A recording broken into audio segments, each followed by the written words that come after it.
அஸ்ஸலாமு அலைக்கும் வரஹ்மத்துல்லாஹி வபரகாத்துஹு. அன்புள்ள சகோதரர்களே, நிறைய பேர் இன்னைக்கு மேற்கத்திய நாகரிகத்தை ஐரோப்பா மற்றும் அமெரிக்கா அவங்கள தான் காப்பி பண்ணக்கூடியவங்களா இருக்கிறாங்க. ஏன் நிறைய முஸ்லீம்ஸும் கூட அப்படி மாறிட்டாங்க.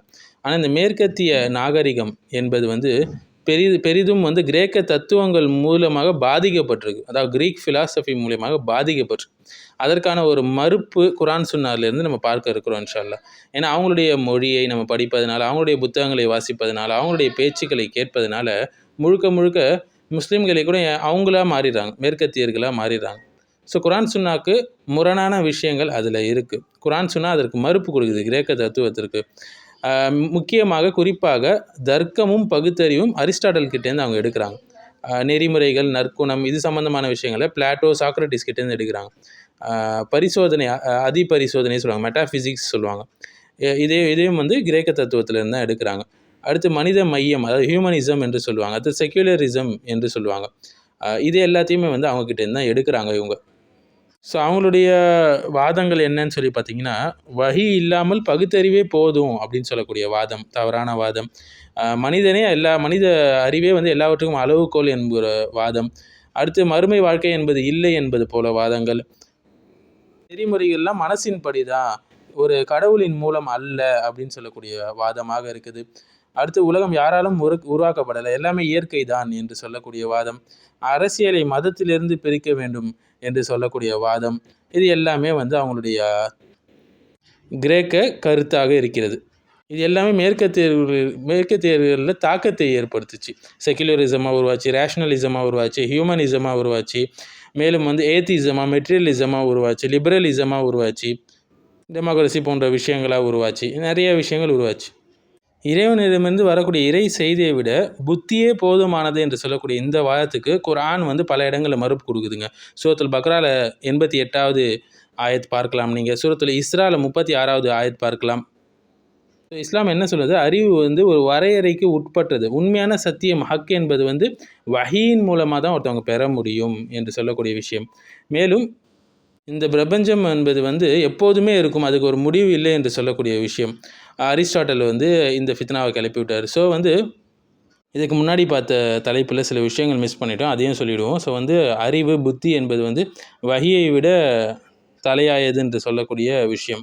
அதுவே போதும் என்று சொல்லக்கூடிய விஷயத்துக்கு குரானில் சூரத்துல் நஜ்மில் 28வது ஆயத்து இதுவும் மறுப்புகளாக அமைகிறது. மேலும் ஹதீஸ்களில் நீங்கள் பார்த்தீங்கன்னா, அதிகப்படியான வாக்குவாதத்தினால் ஒரு கூட்டம் அழிந்தது என்று நபி ஸல்லல்லாஹு அலைஹி வஸல்லம் அவங்க சொல்லியிருக்கிறாங்க. முஸ்னத் அஹமதில் ஹதீஸ்களை நீங்கள் பார்க்கலாம்.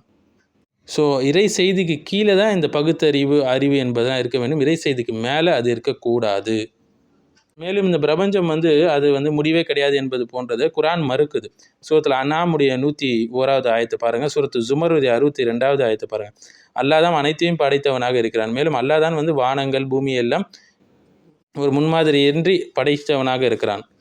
அல்லாஹ் மட்டும்தான் அல் பாக்கி, நிரந்தரமானவன். அவனுக்கு ஒரு ஆரம்பமும் கிடையாது, அவனுக்கு ஒரு முடிவும் கிடையாது. ஆனால் அல்லாஹ்வை தவிர மீதி உள்ள படைப்பினை எல்லாத்துக்கும் ஒரு ஆரம்பம் உண்டு, ஒரு முடிவு உண்டு. அடுத்து அரிஸ்டாட்டல் சொல்லுவார், கடவுளை பற்றி சொல்லும்போது, கடவுள்னா யாருன்னு அன்மூட் மூவர் என்று சொல்லுவார். அதாவது என்ன சொல்லுவார் என்றால், கடவுள் ரொம்ப பர்ஃபெக்டான ஒரு நபர், மேலும் உயர்ந்தவர். எந்த அளவுக்கு என்றால், சொல்லக்கூடிய விஷயம் என்னென்னா, இறைவன் என்று ஒருத்தவன் இருக்கிறான், ஆனால் உலக விஷயங்களில் அவன் தலையிடுவதில்லை என்று சொல்கிறான். இறைவன் உலகத்தை இயக்குவதில்லை என்பது போல சொல்லுது. சூரத்து யூனிஸில் அல்லாஹ் இதை மறுக்கிறான் 3வது ஆயத்தில். உங்கள் இறைவன் அல்லாஹ் தான், அவனே வானங்களையும் பூமியையும் படைத்தான், அனைத்தையும் நிர்வகிக்கிறான் என்று சொல்கிறான். அல்லாஹ் தான் பிரபஞ்சத்தை இயக்கக்கூடியவனாக, வழிநடத்தக்கூடியவனாக இருக்கிறான், சுமூகமான முறையில் அதை செயல்படுத்தக்கூடியவனாக இருக்கிறான். 4வது கிரேக்க கருத்து என்னென்னா, தூதர்கள்லாம் தேவையில்லை என்பது போல். ஸோ மனிதன் தனது அறிவால் கடவுளை அடைய முடியும், தூதர்கள்லாம் தேவையில்லை என்பது போல். இதை அல் குர்ஆன் மறுப்பு தெரிவிக்குது இந்த தவறான வாதத்துக்கு. சூரத்துல் ஹதீதுடைய 25வது வசனம், சூரத்துல் இஸ்ராவுடைய 15வது வசனம். அல்லாஹ் இந்த வசனங்கள் என்ன சொல்கிறாங்கன்னா, நாங்கள் தூதர்களை அனுப்பினோம் மக்கள் நீதியை நிலைநிறுத்தும்படி என்று சொல்கிறான். மேலும் நாங்கள் ஒரு தூதரை அனுப்பாமல் எந்த சமுதாயத்தையும் தண்டிக்க மாட்டோம் என்பது போல் அல்லாஹ் சொல்கிறான். ஸோ தூதர்கள் அத்தியாவசியம். நேர்மையான விஷயங்கள், வழிகாட்டுதல்கள், இறைவனது சட்டங்களை எடுத்துரைப்பதற்கு தூதர் கண்டிப்பாக மிக மிக முக்கியம், அவசியம். அடுத்த கிரேக்க கருத்து என்னவென்றால், நெறிமுறை என்பது இறைவனுக்கும் மேலானது என்பது. இது பிளாட்டோ என்பவருடைய வாதம். இறைவன் ஒரு நெறிமுறையை கடைபிடிக்கிறானா அல்லது நெறிமுறைகள் அவனால் அமைக்கப்பட்டதா என்பது போல. இதற்கு குர்ஆன் வந்து மறுப்பு சொல்லுது. சூரத்துல் கஸஸ்ல 68வது வசனத்துல, உங்கள் இறைவன் அவனே படைக்கிறான், அவனே தேர்ந்தெடுக்கிறான், அவர்களுக்கு தேர்வில்லை. ஸோ நெறிமுறைகள் என்பது அல்லாஹ்வுடைய கட்டளைகளால் அமைகிறது. இறைவன் உயர்ந்தவன், நெறியை உருவாக்குபவனே அவன்தான். அடுத்து 6வது கிரேக்க தர்க்கம் என்னன்னு பார்த்தீங்கன்னா, தர்க்க முறைகள் மற்றும் சில்லாஜிசம் என்று சொல்லுவாங்க. இதெல்லாம் அதிக நம்பிக்கைக்குரியது என்று அல்லாஹ் சுப்ஹானஹு வ தஆலா இதை மறுக்கிறான். 82வது ஆயத்தில் சூரத்துன் நிசால, அவர்கள் இந்த குர்ஆனை சிந்திக்கவில்லையா, அது அல்லாஹ்வை தவிர வேறு யாரிடமிருந்து வந்திருந்தால் அதில் முரண்பாடுகள் பல இருப்பதை அவர்கள் கண்டிருப்பார்கள் என்று அல்லாஹ் சொல்கிறான்.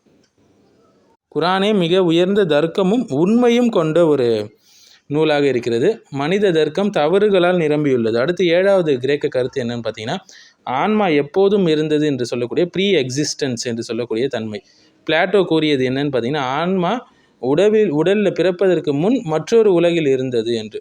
குர்ஆன் இதற்கு என்ன சொல்ல வருதுன்னா, ரூஹை நாம் தான் அவனுக்கு, பிறகு நாங்கள் அவனில் ரூஹை ஊதினோம் என்று சூரத்து சஜ்தால 9வது ஆயத்தில் அல்லாஹ் சொல்கிறான். ஸோ ஆன்மா என்பது படைக்கப்பட்டது, அதுவே கடவுளின் கட்டுப்பாட்டில் இருக்கக்கூடிய ஒரு விஷயம். இது பிரபஞ்சத்துக்கு பிறகு உருவானது. அடுத்தது, உண்மை எதுவாக இருந்தாலும் வாதத்தால் மக்கள் அதை வெல்லலாம் என்று சொல்லக்கூடிய ஒரு கருத்து. சின்சியாரிட்டி இல்லாத வாதங்கள் வந்து வழிகேட்டில் தான் தள்ளுன்னு சொல்லி இஸ்லாம் சொல்லுகிறது. சுனன் இப்னு மாஜால கூட 48வது ஹதீஸை நீங்கள் பார்க்கலாம். எந்த ஒரு கூட்டமும் சத்தியம் கொடுக்கப்பட்ட பிறகு வழிகெடுவதில்லை, எதுவரையில் என்றால் அவர்கள் தங்களுக்குள் அதிக ஆர்குமெண்ட் பண்ணுறதுனால, அதிக வாதங்கள் செய்வதனால. சின்சியாரிட்டி இல்லாத வாதம் ஒரு மனிதனை வழிகேட்டில் தான் தள்ளும். அடுத்து 9வது கருத்து என்னென்னா, இல்முல் கலாம் என்று சொல்லக்கூடியது. ஸ்பெகுலேட்டிவ் தியாலஜி என்று சொல்லுவாங்க. முஅத்தஸிலாக்கள், ஜஹ்மியாக்கள் போன்றோர் அல்லாவின் சிஃபாத்துகள் விஷயத்தில், தன்மைகள் விஷயத்தில் தர்க்கம் செஞ்சு அதை மறுக்கக்கூடியவங்களாக இருந்தாங்க. அல் குர்ஆனில் பார்க்கலாம். 42வது அத்தியாயம் 11வது வசனத்தில், அவனுக்கு ஒப்பாக எதுவுமே இல்லை, அவன் தான் கேட்கக்கூடியவனாகவும் பார்க்கக்கூடியவனாகவும் இருக்கிறான் என்று அல்லாஹ் சுப்ஹானஹு வ தஆலா சொல்கிறான். ஸோ அல்லாஹுடைய சிஃபாத்துகளை, பண்புகளை நிராகரிக்காமல், மாறுபடுத்தாமல், பாழ்படுத்தாமல், ஒப்பீடின்றி, கேள்விகள் கேட்காமல், பிலா கைஃப் நம்ப வேண்டும். இதுதான் இஸ்லாமுடைய சரியான ஒரு விஷயமாக இருக்கிறது. ஸோ இந்த கிரேக்க தத்துவவாதிகளோட இந்த தவறான வழிகேட்ட கருத்துக்கள் என்னென்னு ஷார்ட்டாக பார்த்தீங்கன்னா, ரீசன் வந்து ரெவல்யூஷனை விட சிறந்தது, சத்தியத்தை அடைய முடியும் என்று சொல்லக்கூடிய விஷயம். மேலும் வந்து இந்த வேர்ல்டு வந்து எட்டர்னலாக இருக்குது, காடு வந்து இன்ட்ராக்ட் பண்ணுறதில்ல, அடுத்து வந்து ப்ராஃபிட்ஸ்லாம் தேவை கிடையாது, மொராலிட்டி வந்து கடவுளுக்கு மேலே உள்ள ஒரு விஷயமா இருக்குது என்று சொல்லுது. அடுத்து லாஜிக், அதை வந்து குர்ஆனை விட மேலாக வைத்து பார்க்குது. அடுத்து சோல் இஸ் எட்டர்னல் என்று சொல்கிறாங்க. அதாவது என்ன சொல்கிறதுனா, ஆன்மா வந்து எப்போதும் இருக்கக்கூடிய ஒரு விஷயம் என்று. ஆனால் அது அப்படி கிடையாது, அல்லாஹ் படைத்த ஒரு. அதிகப்படியான வாதங்கள், இஹ்லாஸ் இல்லாத, சின்சியாரிட்டி இல்லாத வாதங்கள், இது போன்ற விஷயங்கள் எல்லாம் ஒரு நோபலான விஷயமாக, கண்ணியமான விஷயமாக காட்டப்படுது கிரீக் ஃபிலாசபியில். ஆனால் இதே வந்து அல் குர்ஆனில் எப்படின்னா, இப்படிப்பட்ட வாதங்கள், இஹ்லாஸ் இல்லாத ஒரு வாதங்கள் வழிகேட்டுக்கு தள்ளக்கூடியதாக இருக்குது என்று சொல்கிறாங்க. ஸோ இந்த கிரேக்க தத்துவம், இந்த விஷயங்கள்லாம் கையில் எடுத்து, அதாவது அரிஸ்டாட்டல், பிளாட்டோவுடைய இந்த தாட்ஸ் எல்லாம் எடுத்து வழிகேட்ட இஸ்லாமிய அறிஞர்கள் இருக்கிறாங்க. அக்கீதா விஷயத்தில் வழிகேட்டவங்க இருக்கிறாங்க, வழி தவறில் போனவங்க இருக்காங்க. மிக சிலர் வந்து இதை பாசிட்டிவாக எடுத்து இஸ்லாமிய அக்கீதாவை பாதுகாக்கிறதுக்கு இதை ஒரு முறையாக கூட உபயோகப்படுத்தியிருக்கிறாங்க. எனிவே இதை தவிர்த்து இருக்கிறது தான் சிறந்த ஒரு விஷயமாக இருக்குது. யாரெல்லாம் வழிகேட்டில் போனாங்க என்றால், இதையெல்லாம் படித்து இதை அமல்படுத்தி அல் ஃபராபி என்று சொல்லக்கூடியவர் ஆகட்டும், இப்னு அலி சீனா என்று சொல்லுவாங்க அவராகட்டும், இப்னு ருஷ்த் ஆகட்டும், இமாம் ராசி ஆகட்டும், ஜஹம் இப்னு சஃபான் ஆகட்டும், முஅத்தஸிலா குரூப் ஆகட்டும், அல் கிந்தி ஆகட்டும், இவங்க எல்லாமே வந்து இதனால் பாதிக்கப்பட்டவர்கள், வழி தவறலில் போனவங்க, அல்லாஹ்வுடைய சிஃபாத்துகள் விஷயத்தில் வழி தவறி போனாங்க, குர்ஆன் வந்து படைக்கப்பட்டது என்று சொல்லி வழி தவறி போனவங்க இருக்கிறாங்க, உயிர் தெழுதல் வந்து ஸ்பிரிச்சுவலாக தான் நடக்கும், ஃபிசிக்கலாக இல்லை அப்படின்னு சொல்லி வழி தவறில் போனவங்க இருக்காங்க.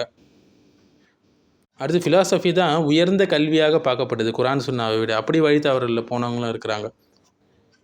இறுதியாக இமாம் ஷாஃபி ரஹிமவுல்லாவோட அழகான ஒரு கவுலை நம்ம எடுத்துக்கொள்வோம். அவங்க என்ன சொல்கிறாங்கன்னா, இந்த கிரீக் லாஜிக் ஃபிலாசபியை பற்றி சொல்கிறாங்க.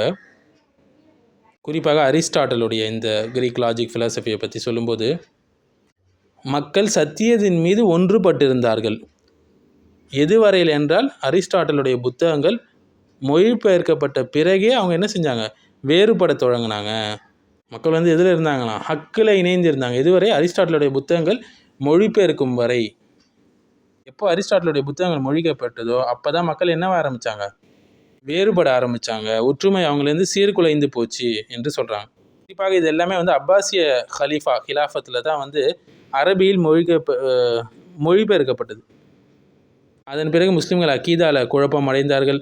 சிலர் குரான் சுன்னாவுடைய தெளிவான முறையை கைவிட்டுவிட்டு தர்க்கத்தின் மீது நம்பிக்கை வைக்க ஆரம்பித்தாங்க. ஸ்பெகுலேட்டிவ், அதாவது இல்முல் கலாம், ஸ்பெகுலேட்டிவ் தியாலஜி பக்கம் போக ஆரம்பித்தாங்க. இதனால் முஅத்தஸிலாக்கள், ஜஹ்மியாக்கள் போன்ற வழிகெட்ட கூட்டங்கள் உருவாச்சு. யார் மார்க்கத்தை தர்க்கத்தின் அடிப்படையில் தேடுகிறார்களோ அவர் நிச்சயமாக பாதாளத்தில் விழுவார் அப்படின்னு சொல்லி மாலிக் ரஹிமஹுல்லாஹ் சொல்லிக்கிறாங்க. அதனாலே சலஃபுகள் பலர் என்ன செஞ்சாங்க, கிரேக்க தர்க்கங்களையும் தத்துவங்களையும் மறுத்தாங்க.